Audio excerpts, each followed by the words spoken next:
السلام عليكم ورحمة الله وبركاته. سومالي ميل كستو ay joogto waxa igu horeysa maanta inaan live ama video aan soo dhigo channel YouTube oo aan sameeyay maanta waxa aan u sameeyay la yaabka adduunka waxaan maqli jiray wadan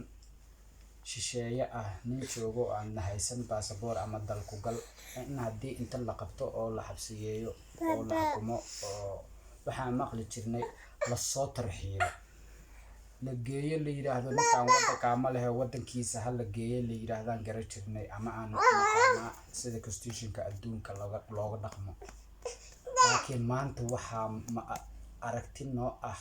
in dal Soomaaliya dhexdeeda dad Soomaaliyeed la leeyahay waa la soo tarxiilay waxay sababta ay ku dhacday ma naqaana qof dalkiisii joogo waa lagu tarxiilaya anigu ma garanayo qaabkaas oo kale inta wiligeena ma maqal maantaana igu horeyso qofkan waa Soomaali waa muwaadin Soomaaliya joogo wadankiisii ku nool xuriyad qofka adduunka hadii sharci iyo maamul oo kala jiro waxaa jiro adduunka macnaha hadda waxa ka jiro maamulaa jiro hadii maamulka Somaliland ay tabanayso dadka ay ka tabanayso in qaladaad jiro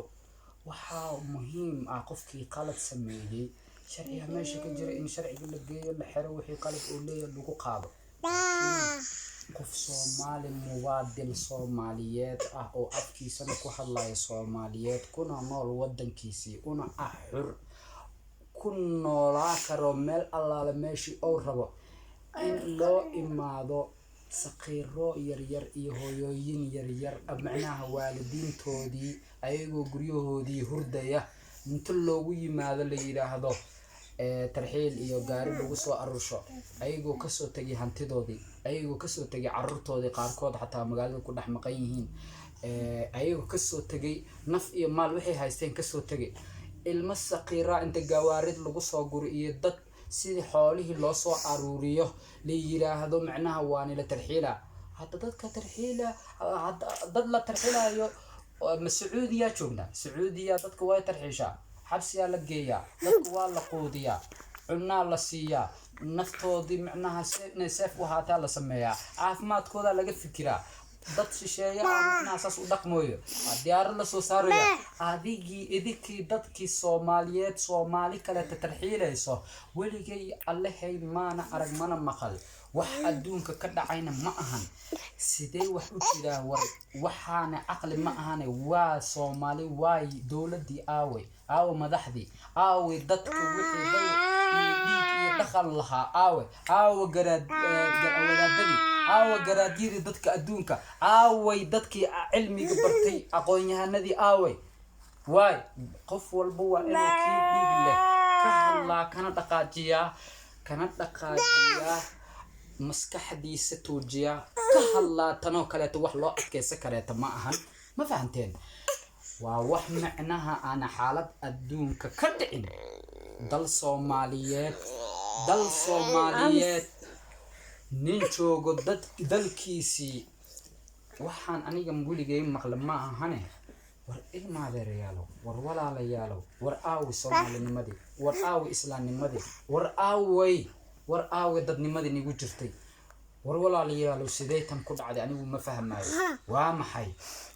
ma laba dal oo kala duwan baa Soomaali ma laba dal kala duwan ah waa fahmi la'aan war wax ii sheega haye مسؤوليان جوجا مريكان مسكينيان جوجا اللي ترحيلاي يا من دلكيسي جوجا صومالي جوجا لا ترحيلاي يعني وحن قرنا يا معها قف بالآتكا خلدوا قل كرا والدنبي ودعي كرا وأدون كوارتا ده وحا كنا الشيشية وعلين شرعية لين باسبوري وطان حتى يقفك أو خلد قلو والحراء شرعية المرسية شرعية مركي المرسية كدي قفكو حالو سمية حدي أو لقنكي لو حراء وكجد بوايا أما أو معناها كنا نقضو وكريمنا معناها نقضو قفكي المبرد اللي كهاللابو وحالة سمية إن حبس انت اللي قلشو شرعية للاكتو ودن كيس اللي جيو وحلا يقام واي لكن ولي جاي الله يوحاني مستحيل قال لا قف Soomaaliyeed luqad Soomaaliyeed ku hadlaya baasaboorkii Soomaaliya yahay dalkii Soomaaliya yahay joogo dalkiisii laleeyahay waa la tarxiila muxuu kaa galabsaday cunuga saqiirka inta gaari ku soo gurtay aada cunto uusa haysan caana haysan biyo haysan saqiirkaasi dambiga aad ka galabsaday maxay tahay min dalkiisii joogo oo leeyahay waa lagu tarxiila xagaa u tarxiilaysa aniga maba aqaan baa ma dalka loo leeyahay dalka kale oo leeyahay in ka rabaa ii sheega min Soomaaliya u dhashay dalka kale oo leeyahay waa dalkiisa kale ta u tarxiilaysa waa kee ama garanayay ii sheeg walaalo ma aqaano dal kale u tarxiil rabtaa dalka u tarxiil rabtiin noo sheegay maadeeryaalo anigu ma fahmin sheekada anigu ma fahmin waxaan idin lahaa waxa aad sameyseen waa wax aad iyo aad looga caroodo walaalayaal waxaan u baahanahay dadkaasi sida xun loola dhaqmay in xaquuqdoodii xaq ay lahaayeen la duudsiiyay inay loo laabto dadkii xaquuqdoodii loo hadlo dhibaatada loo geystay dadkaasi hil iyo hooba la garab istaago dalka Soomaaliyeed oo dhan anigu qofna ma taargadeenayo intii ummadda Soomaaliyeed oo afka Soomaaliya ku hadasho oo muslim ah waxaan leeyahay in arinta maanta lagu dhaqaaqay inay tahay aad arin u falxun waxa ku nool wadanka dad ajnabi ah qofka ajnabiga haddii la tarxiilayo wax la garto waa adduunku waa ka jirta qofka ajnabiga waa la tarxiilaa laakiin qof Soomaali muwaadin ah oo dalkiisii jooga leeyahay waa la tarxiilayaa anigu weligay ma arag aadaan uga carooday caradaasna maanta waxay ugu kaliftay inaan YouTube channel sameeyo oo aan soo galo oo soo dhigo marka caalamku meel walba oo aad ka daawataan qofkii aqli iyo damiirna leh waa inuu ka danqadaa kana hadla arrintan oo kaleenta wasana ka gaabsan wadanka waxaa ku nool ajnabiga ku nool way loo u tarxiili la'da oo dambi galo Ethiopiana ku nool gabdhihii Soomaaliyeed macnaha qabo guriga iga shaqeynayo way u tarxiili la'diin qof Soomaaliya oo dalkiisii joogo على والو ترحيل يا حاجة ودا مشوا دلك أولية ودا إيشك صوماليا دلك الأولية مش صوماليا سدح مش صوماليا لا بقى مش صوماليا شن ما فاهمين أنا وما قرنا توبيان ودا كان كنا أولاده حكونا أولاده صومالينا هذا ترحيله واللي ما مقال وحيد من هاد مانتا وواح أنا قاعد يجي فجأة مركو عند جلالها ومد الصوماليا ملو بأيجوغان وحيد ضمير له وحيد ديق له inay ka damqadaan arinta aniga maanta iga hadal siisay in ayagana ka damqadaan ka hadlaan oo yiraahdaan waay